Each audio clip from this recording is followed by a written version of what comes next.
سلامة المسيحيين من توافق المسلمين بين بعضهم. ولكن أليس هناك تخوف من وصول الإسلاميين إلى سدة الحكم؟ نرى ما يحصل في مصر مثلا، ما حصل في العراق من قبل.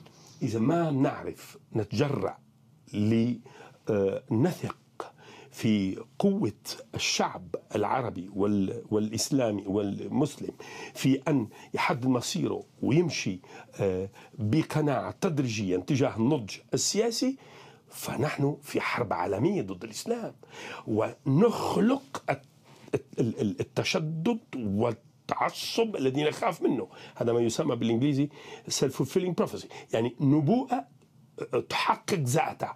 يعني نحن بخوفنا من المسلمين نخلق التشدد الإسلامي. هناك من يتهمكم أنكم لستم ضد تطبيق الشريعة في سوريا مثلا.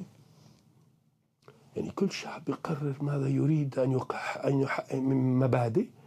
أكثرية هي اسمها أكثرية، لازم نحترمها. إذا الشريعة الإسلامية ليش شو إجرام للشريعة الإسلامية؟ الشريعة الإسلامية من كبار ما صنعته الحضارة البشرية بعون الله. العين والسن بالسن وقطع الأيدي مثلا، والكرسي الكهربائي عند أوباما شبه. يعني نحن بدنا نتقدم مع بعض. كل شعب له خصوصياته، لابد من احترام الخصوصيات المحلية، لابد من التعددية السياسية.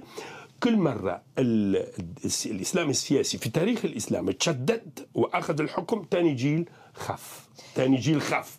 فالمسلمون المرتاحون يعتدلون، المسلمون المظلومون يتشددون. فنفهم من التاريخ